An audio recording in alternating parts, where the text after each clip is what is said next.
Hi, Prakash. Thanks a lot for joining today. As we discussed, like this particular session is to enable you to share your experience in taking the career path.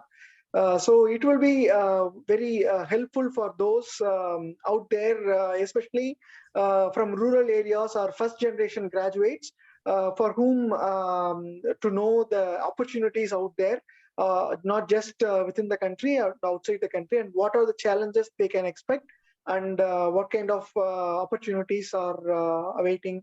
Something I'd like to know from you. And thanks a lot for taking your time to join today, Prakash.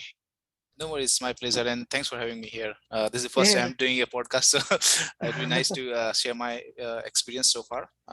right. I made a big journey from a very small town in one of the I'll say backward state in India. I was Bihar. Usually, you won't find a lot of opportunity of study and work there. But yeah, I'll share everything.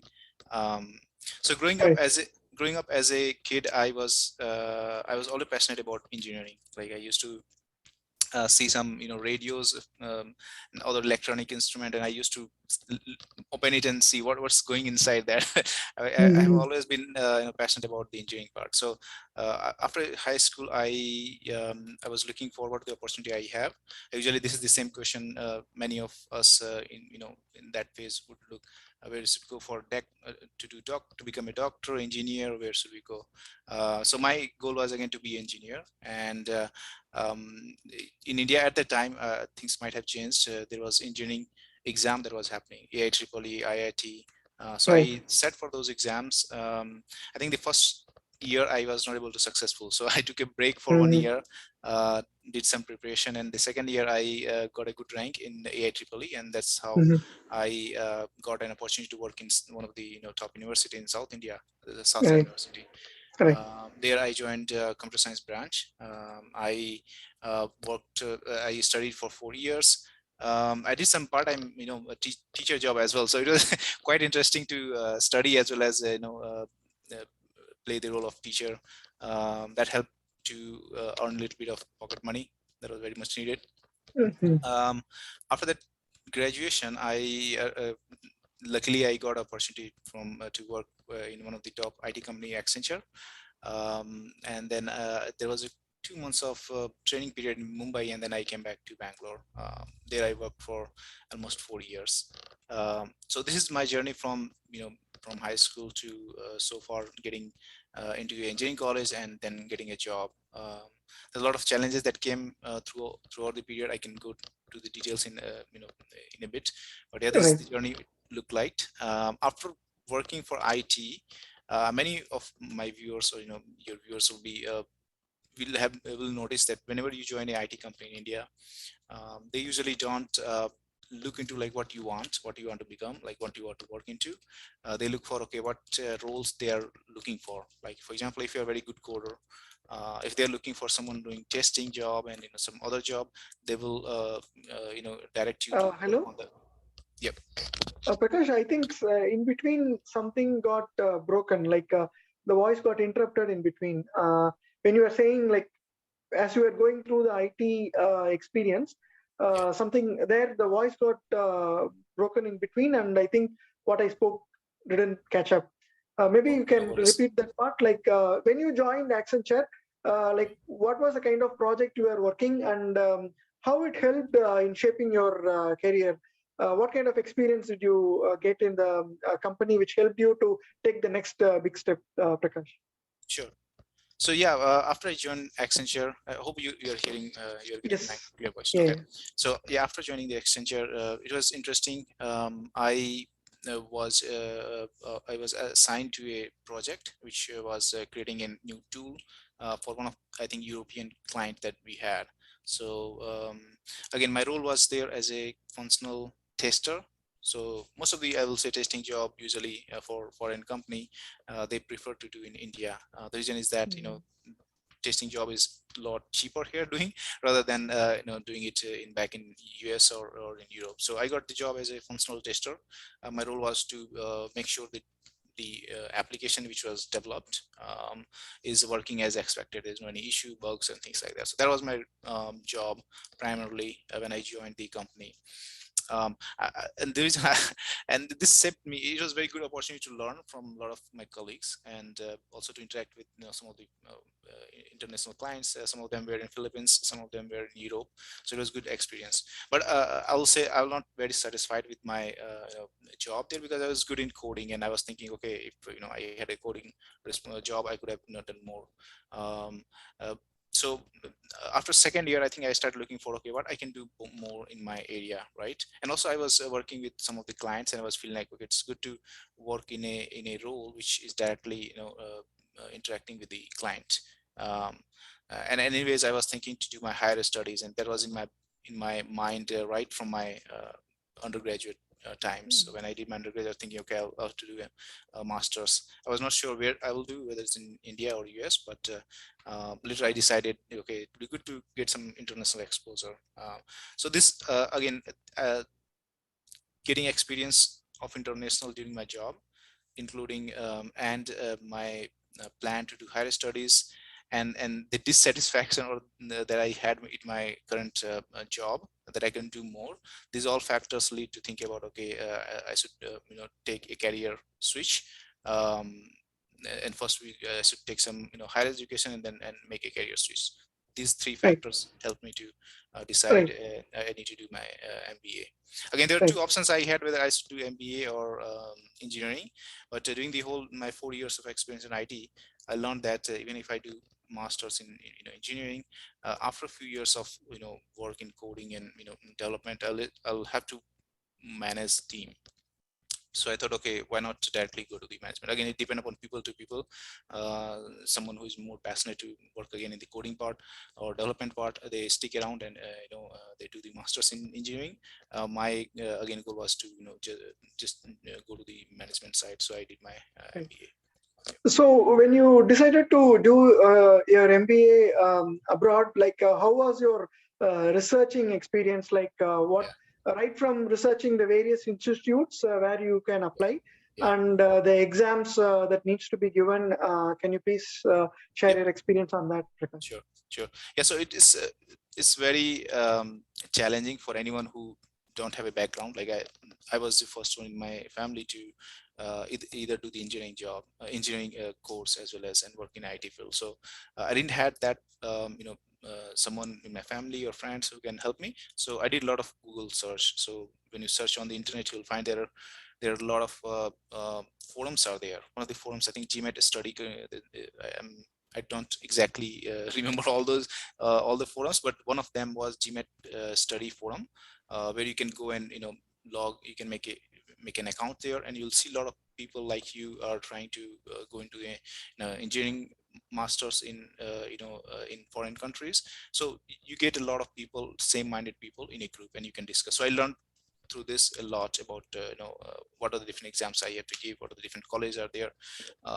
For exams, I knew that if I'm going to study in a foreign university, I had choice whether to go for US, target for US or Australia, or Europe. These are the three major, and Canada. These were the top, I'll say, destinations for people like me.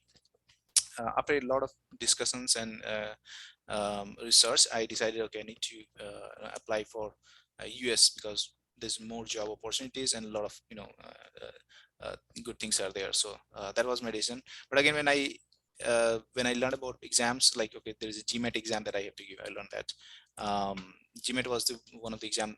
If you are looking for doing masters MBA in US, you have to go to Gmat exam. I learned about those exams. So there are a lot of forums as well, group forums, where I learned what kind of questions it asks, what is the format look like. So these all I learned through those forums, and of course doing research by my own. Right.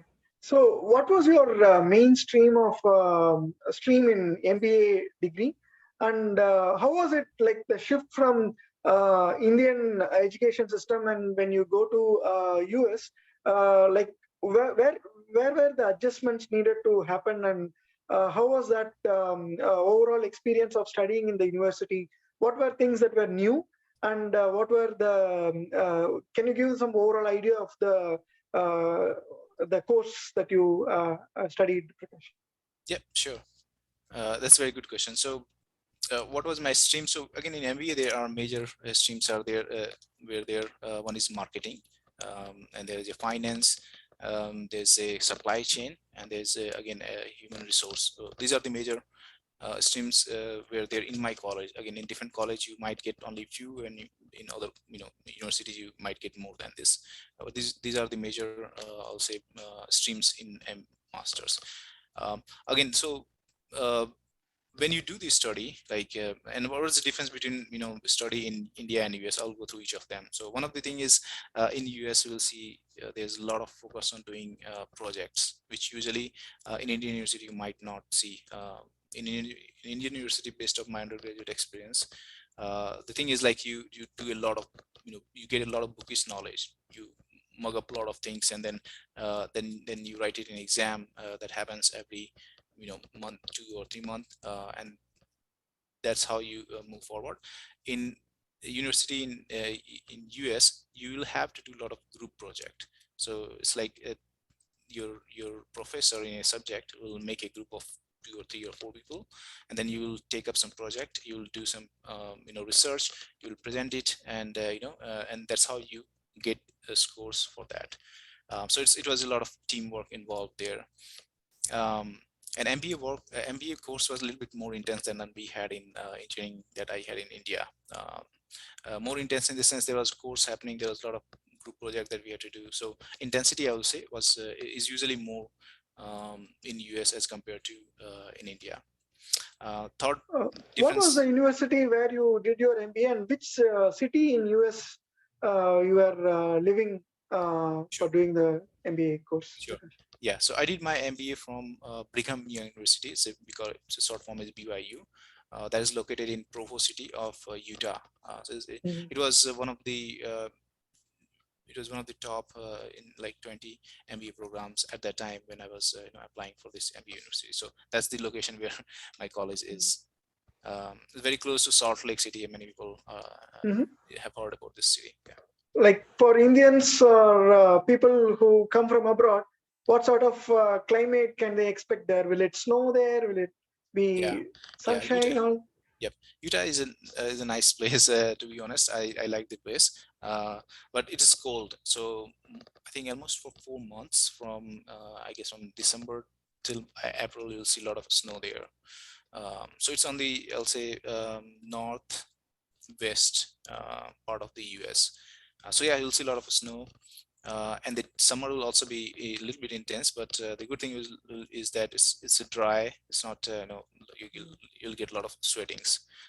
So yeah, people should expect a dry summer for maybe 4 months, and then 4 months of snow. Right. So specifically, what are the challenges in the MBA course? Was I assume it is for 2 year program. It's a 2 year, since it is a master's program. Probably it's a 2 year program. And Yes. what are the challenges? I understand that it was an intense course and you had to do a lot of presentations. But can you elaborate a bit more on the challenges? Prakash. Sure.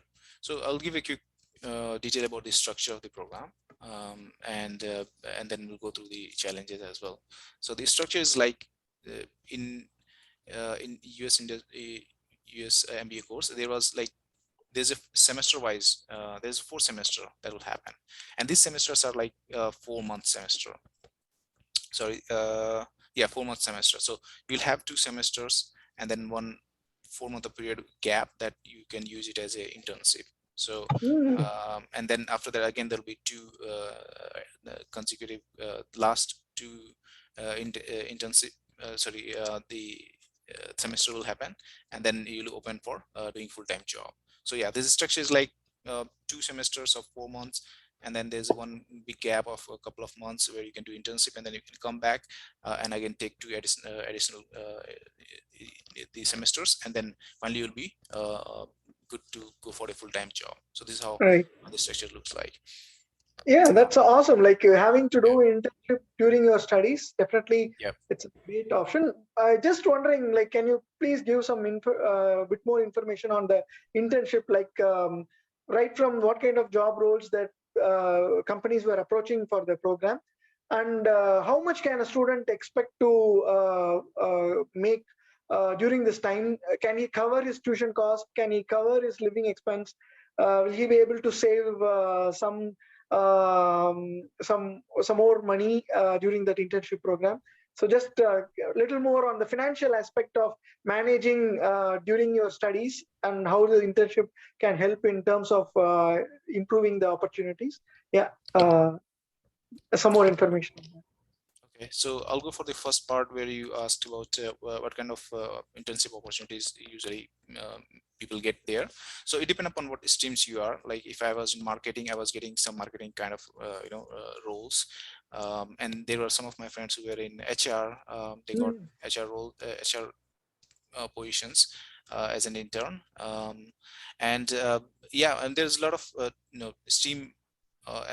Stream related opportunities will be there, but mostly I think the biggest benefit that we as a Indian student get is that we usually used to have like a technical background. So roles wherever it was involved, if it was more closely related to the technical, I think we had a more chance there to pass the internship and get a job offer. That's what my observation was there. Over all these students, those from India got, or India, not international students as well, they got the job opportunities. But again, right. the internship opportunity could be product management, marketing manager, again account manager. So these kind of roles were there in the internship Right. opportunity. Yeah. And since you mentioned about the technical experience people had in having an edge in the internship opportunities, I'm just wondering, is it advisable for students to come immediately after their bachelor's to masters, or from your view, were there students coming immediately after their bachelor's degree to do an MBA in US, or is it advisable to always go to a company, work there for 1 or 2 years, and then come with an prior work experience to do their master's degree, Prakash? What is Yeah. your opinion? Yeah, no, I think this is a good question. So there are many universities, when you apply for MBA, they ask for, or they have a minimum criteria of job experience. I think the minimum is like 2 to 4 years. But again, it's not a like a they will reject you just because you don't have experience. It's a recommended. So my overall advice will be, if you take a couple of years of experience before you apply for MBA, between an undergraduate and masters, I think this will be very helpful in your future job opportunities as well. Because whenever a company comes, they want to usually see, like, have you ever been in a corporate world? Have you worked in a company? Do you have a basic understanding of how it works? So yeah, having a couple of years of experience will be advisable from my experience. Right. And since you mentioned about the university's admitting nature, I'm just wondering, what are the criteria do universities look for in a student, apart from the Gmat score? What are the other holistic view that the university will look for in a student to be the best candidate for admission, Prakash? Yeah, again, yeah, they take a holistic look. Again, one factor might not be the only thing that they will decide. After saying that, I'll say GMAT is biggest factor there. Like if you have any score above 700, not only you have a better chance, but you will have opportunities to get a scholarship as well. Like if you have 720 or 740, you'll have good opportunity to get a like 100% tuition fee as well. So yeah, GMAT score is one of the top.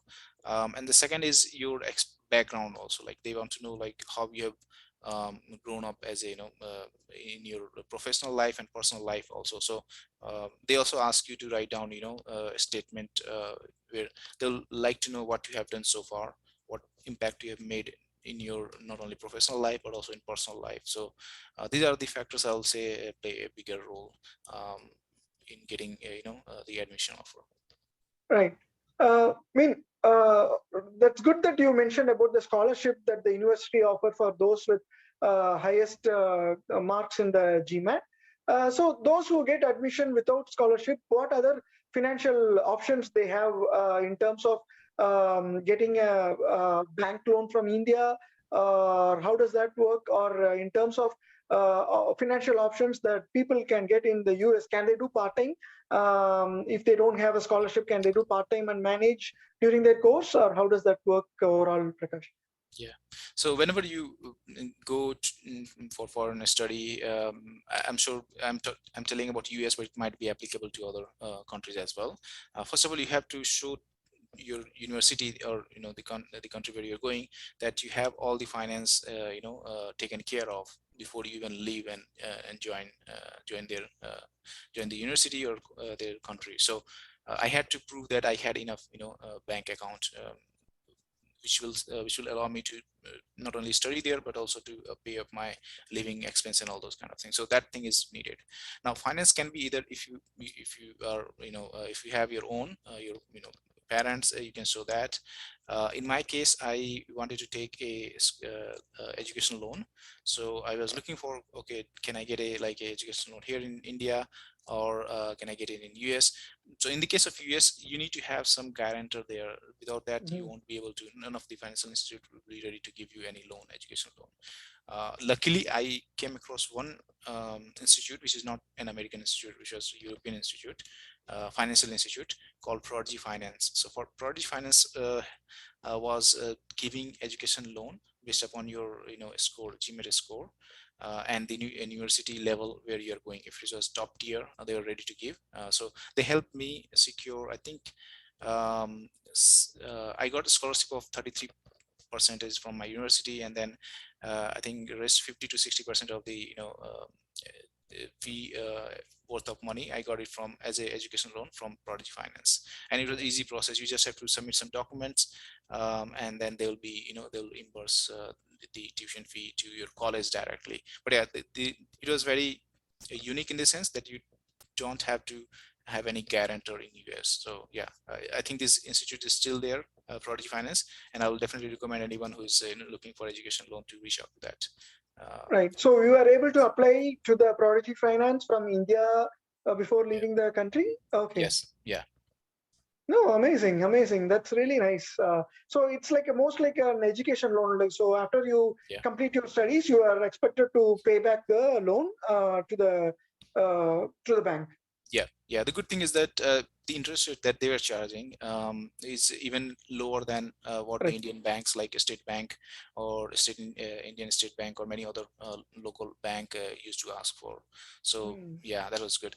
Now how I paid is again, I did some part-time job. First of all, I did my internship during the gap of first and second year. It was a 4-month internship, and then after my first year and after I completed my internship, I luckily got an offer to continue the same work, but like there's a restriction that you can only do 20 hours of work when you are taking classes. So after I completed my internship, I still continued. I got the laptop that I could use to do that job from my university, and then I worked 20 hours for next 1 year. So I got enough that I paid off my education loan before graduating from the university. And how was the time management, like managing both the work and the studies with all the projects, everything going on? Was it manageable in the sense like what is your advice? What one has to keep in mind as he takes both the part-time and studies hand in hand? What is your advice for those who are doing MBA program in US, Prakash? Yeah. Usually it'll be challenging. I mean, you have to work hard to make sure you are not you're working part-time as well as you're also scoring. You're passing your exams as well, because those things, and you're also doing good in your assignment and everything. So yeah, it's you have to work very hard. That's one thing. Second thing is that you have to um, my strategy was that in my first year I took a lot of credits that I needed to pass the whole program. So I took a lot of study in my first year. So in second year it was relatively easier for me to I had only few classes that I needed to attend, and then I selected those subjects which will not put me a lot of pressure of assignment and things like that. So I took some strategic decision in the second year to make sure that I have a good balance between my professional part-time job as well as my study. Right. Yeah, that makes sense. Yeah. And in terms of the living cost in the place where you live, how was it? Like, how was the room rent and different aspects? Like, when you go to a restaurant, Yeah. how much can you like overall? What can we expect on the living cost, Prakash? Yeah. So living costs again depend upon place to place and state to state and city to city where you live. I believe if you've got a admission in a college which is close to big cities like California, San Francisco, or New York, it will be a lot higher. But in my case, where I was, it was a, I'll say, small town, only known for universities and study institutes.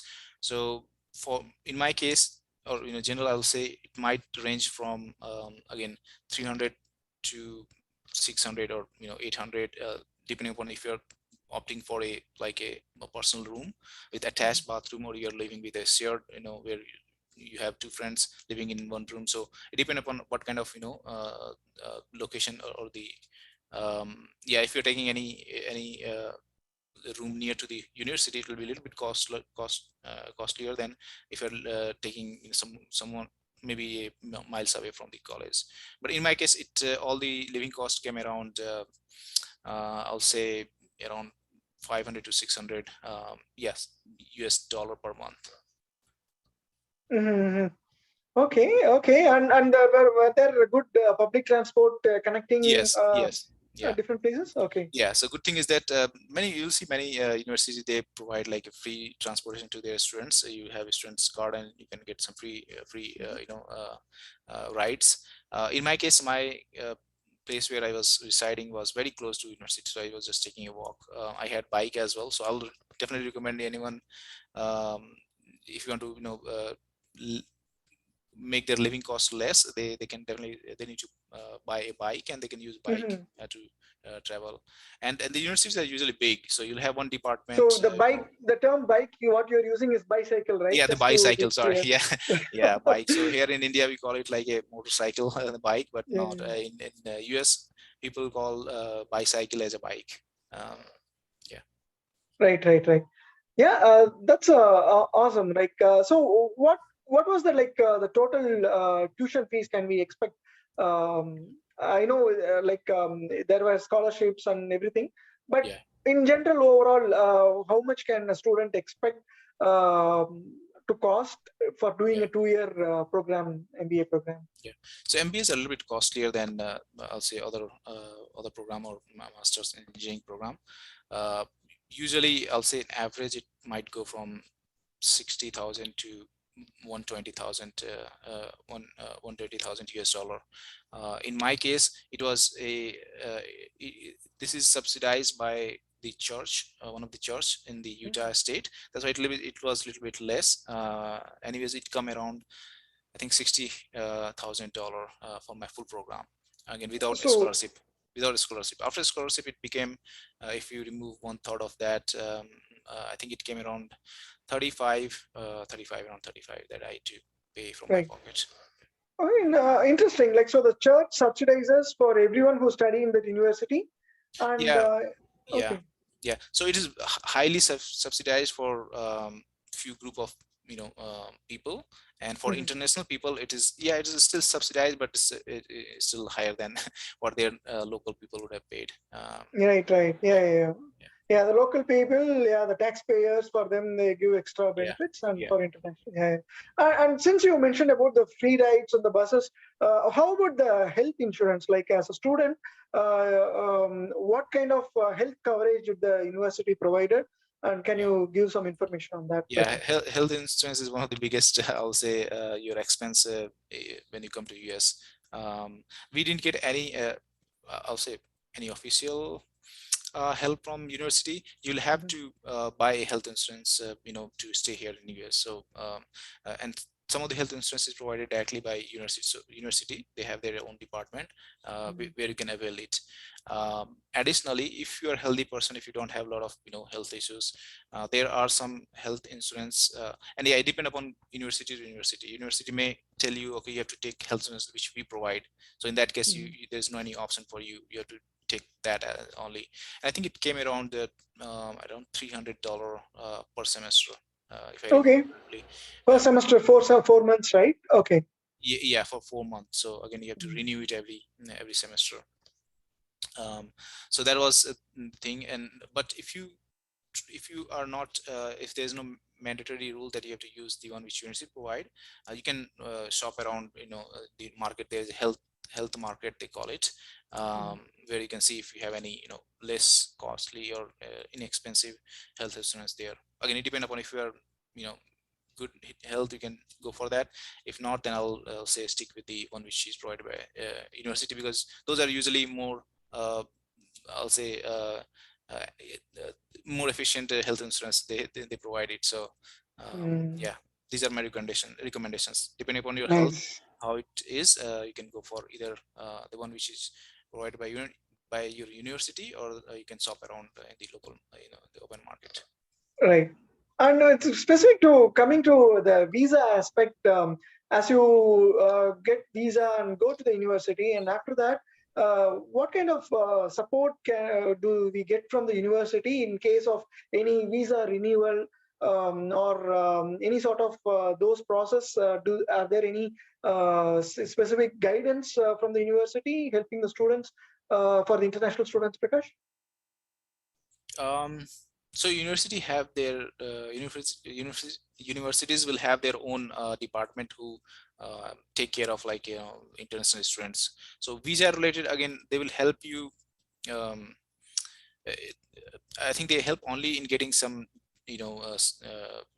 proofs, or EAD card, for example. Like once you have completed your or you completed your semester and you are going for work, you need to have a valid documents from university issued, so that the US government know that you are approved to take any work there in US. So those kind of things, universities usually help. They have their own department.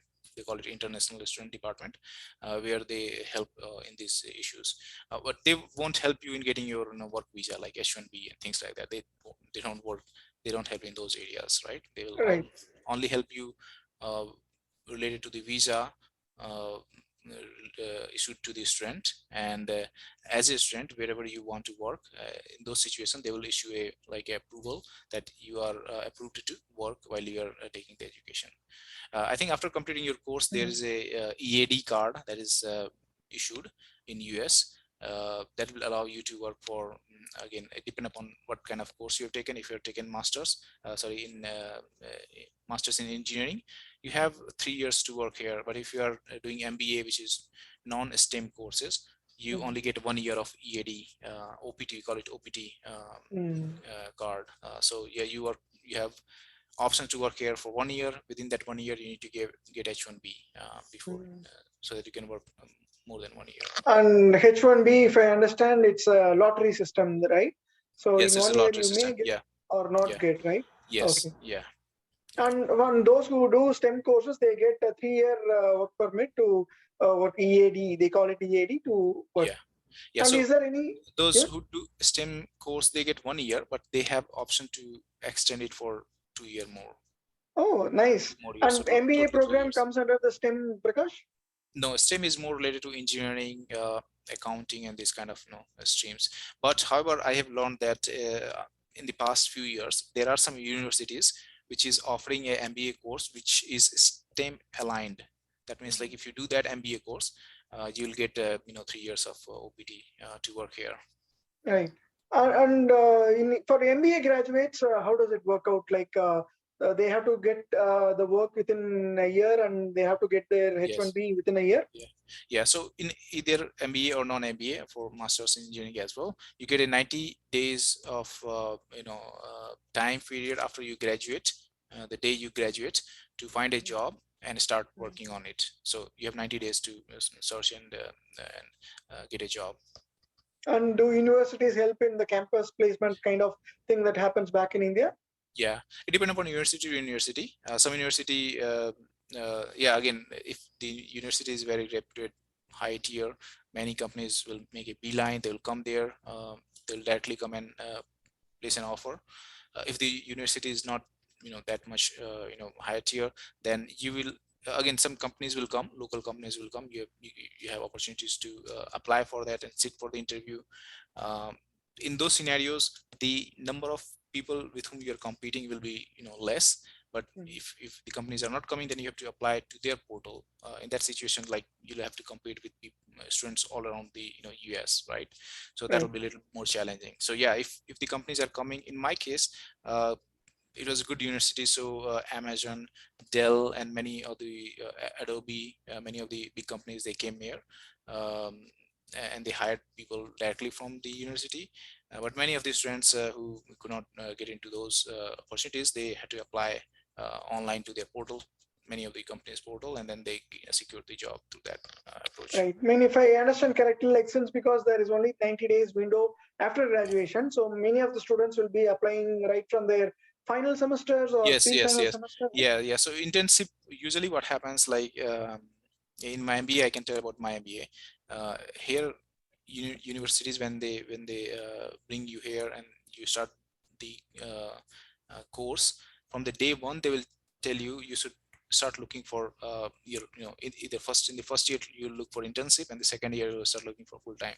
So they will teach you that, okay, course, it's good that you're taking course, but you also, if you're focusing on getting job, you need to start from the day one, right? So they will give you some tools. They will also assign some second year or senior students to help you in your resume, in your interviews, and all those kind of things, to prepare you, get ready to sit in any interviews and get a job as soon as possible. So many of them got within a month or two after they started the course. And then a few of them, they were still looking for when the semesters was almost over. But yeah, Right.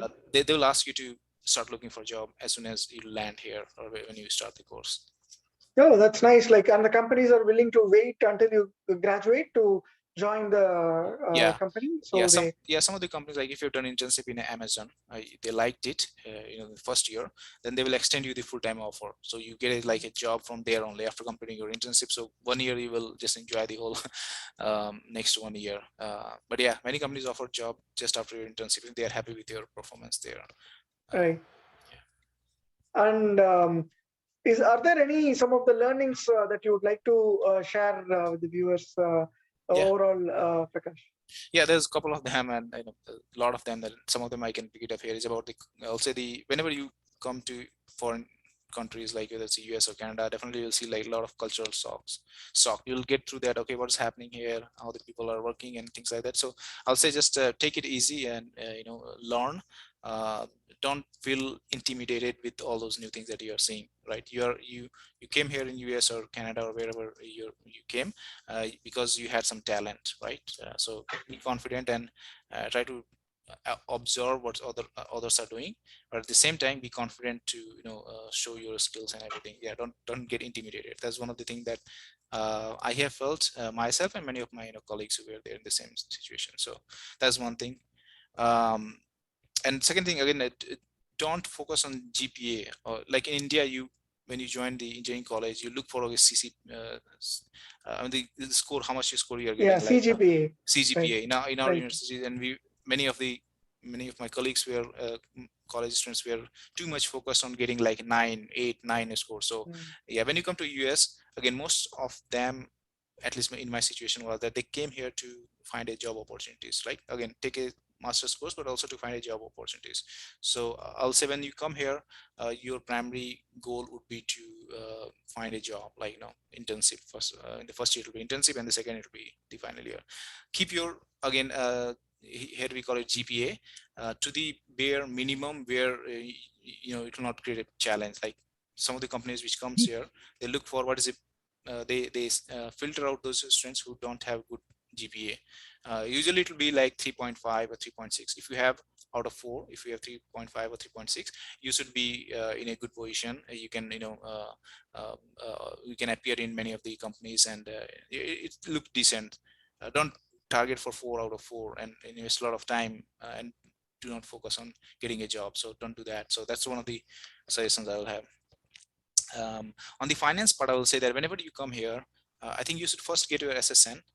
This is only applicable to US. I don't know about Canada, but this is a social security, I'll say, ID that you get, which is needed in many places. So you need to get the SSN as soon as you can.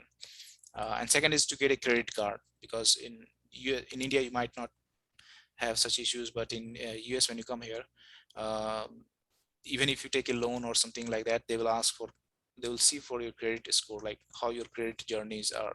And since you're coming from India, your credit journey will be zero. So it's a very highly advisable that you start your get a credit card, even if you are not using it, don't want to use it, that's okay, but just open a credit card and keep it there. So that'll start your credit journey, and then it will also improve your credit score. So that's one of the biggest advice. I didn't get that, so I got it in my second year, and then I realized, oh, I should have started a little early.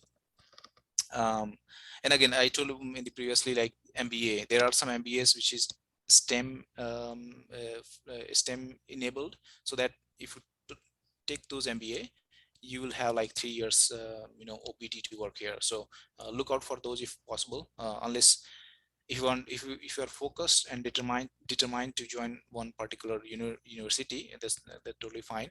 But if you're just looking for those those masters or MBA program which has a STEM which are STEM aligned, there are some MBAs program nowadays that's being offered by many universities. So you should, I'll advise if you can look for those kind of MBAs. What else is there? Yes, another thing is getting a job is not just applying to a company, like going to the portal and applying there, right? There's a networking, I'll say, part here that is only you'll see in US. You'll not see in India many people doing networking, right? But here, the success of getting job is very much higher if you network with the people. First of all, your area will be like your alumni who's working in a company. Like, for example, you want to join Microsoft, Apple, look for your alumni who is working there. You can set up a call, 20-30 minutes of call, just talk about like what they are doing, how the company is, what the culture, and then you can say, hey, I'm interested to work here. And if you already have some opportunities or open positions that is there in your mind, you can just ask for to see if they can forward your resume, or even they can recommend you to, or provide a recommendation and things like that. So I think networking is very much needed if you want to get a job as soon as possible. So yeah, invest a lot of time on networking. That's my another advice would be. And the last would be again finance. So in US, you might have seen like there's a lot of people who invest in stocks. I'll say there's a lot of opportunities for passive income. For example, like I'll say again, it's a little bit of risky. I don't know if you like it or not, but if you have some extra money that you're saving it, I'll say you can use to save it in a stocks, like in a trading, like in a stock. So I think you can just leave the money there and it will grow automatically. This is something I learned after we would like to put that note in a star mark. Yeah, this is again not very much advisable, but again, there's a lot of opportunity to do passive income here while you are still in a student visa, right? So you can look for those opportunities. But yeah, this is all I'll say advices I had. Some of the learnings that I got throughout my past. And I think one more advice, probably, I'm sure, like in Canada, we do that, and in US too, that should be the way, like taking care of your taxes part, as you, even as a student, you file for tax, saying that you have zero income, right? Is it, do that there? Yeah, the good thing is that our university help in filling the tax and all. So we enjoyed. We never we never worried about filling taxes, because we used to just ask our university to help us filling that, and they will do everything. So yeah, but yeah, filing taxes is also very much important. Right, even as a student, filing the tax and making sure that your records are clean, it's a good thing over the long term. Right. Yeah, it's important. It's important to file taxes every year. Right. Yeah, it's amazing, Prakash. So, though most of the things that you are saying, a similar journey I too made from India to Canada here, there were a lot of new things that I earlier was not aware of how things happened in US, like happens in US. A lot of things, especially with the European bank helping a student from India to pay his tuition in US. That's such an Yes. amazing thing to see how a global networking can help really boost everyone, help everyone doing great job, right? So that's Sure. an amazing thing. That's an amazing point, and I mean, and most of the points that you shared with specific to managing the living expense and the studies, the internship, look for a job from day one. Day one you land, just start looking for a job, networking with people, and speak to people. Speak to people. Just don't get intimidated. And those were all, I think, they were excellent points, Prakash. Thanks a lot. Thanks for taking your time and connecting today. Yeah, on a Yeah, weekend. no, Yeah. no worries, no worries. Yeah, you can reach out to me in my LinkedIn if you have any questions, or again, Venkatesh is there. You can reach out to him as well for Yeah, further yeah. details. Awesome. Right. Awesome. Yeah. Great. Great, Prakash. Yeah. All right. Awesome. Thanks, Thanks a Venki. lot. Have a nice day. Bye. Yeah. Have a nice weekend. Yeah. Yeah. Thank you. See you Bye then. bye. Bye. Yeah. Bye.